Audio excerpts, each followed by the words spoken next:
Hi. If you're finding yourself unusually shaken by what's happening in the world right now, you are not alone. Many people are asking, how could this be happening? And what makes this moment so unsettling isn't just the events or the headlines, it's the feelings you're having because of them.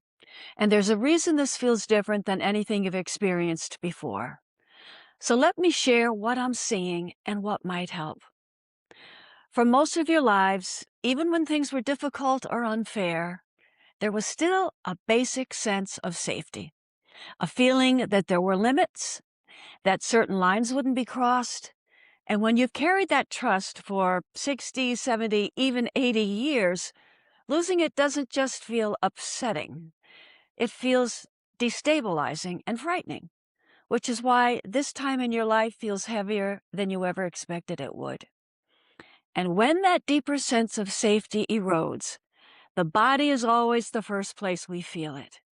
So these feelings show up as a heaviness that lingers and a sense of being on alert all the time because there always seems to be something new to process. But beneath the stress and worry, there's something even heavier that many of you are carrying without fully recognizing it. And by the way, not all of you are shaken and not all of you carry this. But for those of you who do, it's grief. Not grief for one specific person or moment, but grief for a world that once felt more reliable. Grief for a way of being in the world where you didn't have to brace yourself every day. And many of you, that grief includes the loss of a country you once knew, loved, and felt proud of, where people lived in relative peace with one another even when they disagreed. And for many of you, no matter what side of the aisle you're on, it includes the painful grief of families and friendships that now feel divided. So what matters now is what you do with this grief. Because grief like this can go in two very different directions. It can harden into anger and bitterness, or it can soften into sadness. And I'm not saying anger isn't understandable. Of course it is. And if you can channel that anger into something constructive, then by all means do so.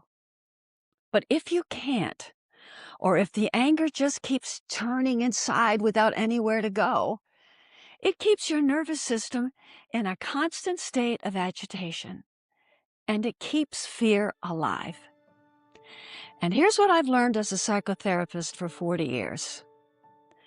Many times when we feel a sense of loss, we'd rather be angry about it than feel the sadness of it, because the sadness feels more painful to bear.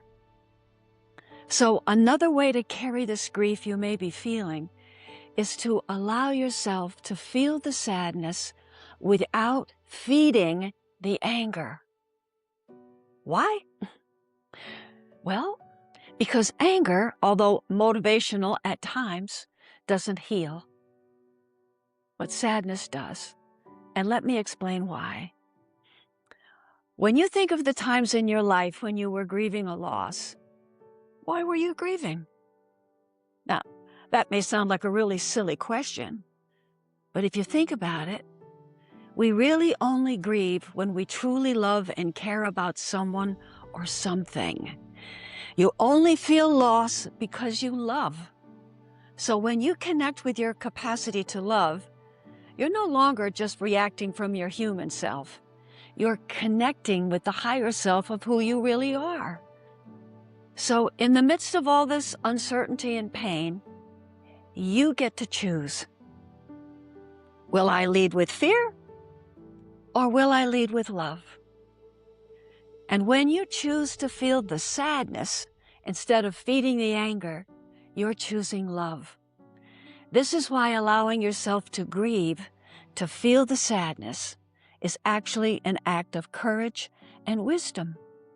Because sadness keeps your heart open, and anger closes it. And an open heart is what will carry you through this time. So, my dear ones, you are not here to fix the world. You are not here to let this moment take more from you than it already has. You are here to not lose yourself while living in it. You don't have to be certain about what's going to happen in order to be a decent, loving human being. You don't have to feel hopeful in order to care for yourself and tend to your life and your relationships. And you certainly don't have to understand everything in order to choose how you show up in this world. What you can do is choose when to stay informed and when to protect your nervous system, because keeping the news on 24/7 only increases fear. You can stay connected to the people and moments in your life that feel loving and nourishing. And you can remember that your life is still here to be lived, to be loved, and appreciated right now. And there is something else that matters deeply. You see, there is another part of you that is the real you, a deeper part that observes all of this without becoming consumed by it, a sacred place inside you that carries no fear, doesn't need an enemy, and can still hold love for humanity as a whole. This doesn't mean denying what's happening or rising above your feelings. It means remembering that you are more than your fear, more than your outrage, more than this moment. And even though you can't see what's coming next, many of you sense that this is not the end of the story. Your soul can see the bigger picture. So staying connected to that part of yourself, the part that knows how to love without certainty, may be one of the most important things you can do right now. So here is what is completely in your control. Keep loving. Keep loving yourself. Keep loving humanity, no matter how it shows up. Keep loving the world. Keep loving your life and the people around you. This is how you heal yourself, and this is how you help heal the world. So if this resonated with you, I'd love to hear how you're dealing with what's going on in the world and how it's affecting you. Voicing your opinion in the comments for the rest of our community to hear is a great way to foster support and understanding, especially around issues of stress and worry. It's also a wonderful, loving thing to respond to other like-minded souls who could use a little support if needed, knowing they're being listened to or needing encouragement if they're having a tough time dealing with any issue going on in their lives. I know I've mentioned it before, but if you haven't read our Soul Guide PDF, this would be a good time to read it and remind yourself that your soul is there to guide you on your journey. It's free, and you can download it by clicking on More right below this video. And when it comes to seeking guidance from your soul, try watching the videos and following the steps we have in our Soul Awakening playlist available on our channel by following the link right here. And you can watch them right after this video, right now. So until then, peace be with you, and always remember, there really is no one worth knowing more than you.